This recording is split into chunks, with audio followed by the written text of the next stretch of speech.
Hello and welcome. Today we're going to talk about the so-called email scandal of Hillary Clinton. Specifically, we'll discuss why the evidence shows Clinton did not commit a crime and why she did not get any beneficial treatment from the FBI. Part D: Why the indictment claims became mainstream.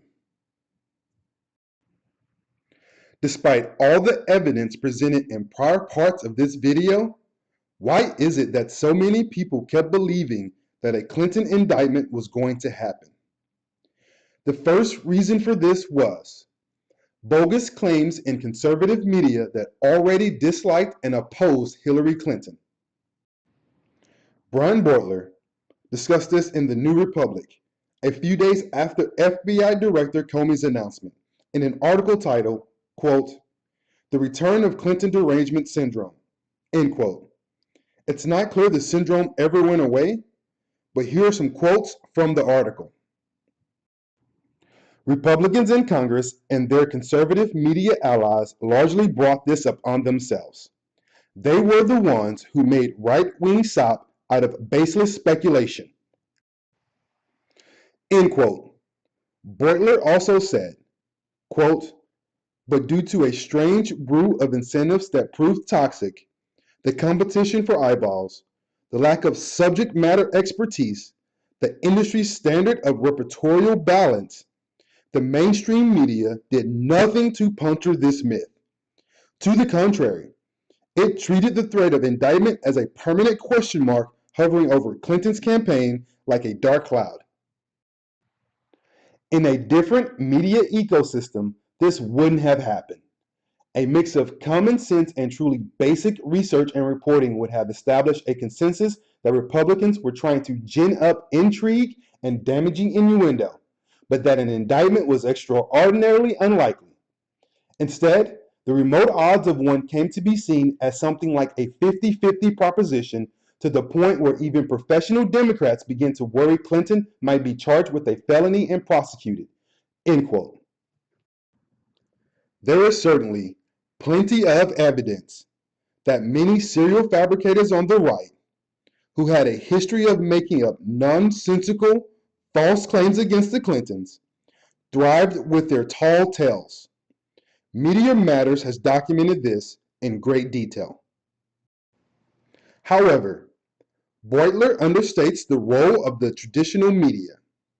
We've previously documented in a video about Clinton and the media how there is a systematic bias against Clinton among many in the political press. This was admitted by liberal, centrist, and even conservative reporters and journalists. This made it much more likely that numerous misleading or false stories got propagated by the mainstream media, especially on the Clinton email story.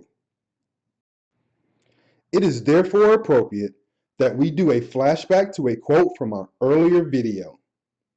This is Rachel Maddow on MSNBC almost 1 year ago, commenting on the latest erroneous story at the time on Clinton's emails, one of many misleading and wrong stories published by the New York Times.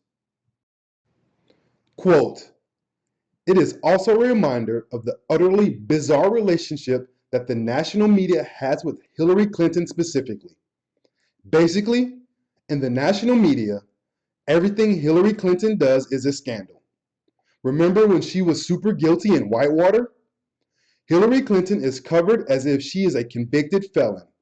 She has to prove her innocence every time she is accused of something. Even then, she's still guilty. She just got away with it." End quote. That perfectly predicted the outcome of the false scandal over Clinton's emails.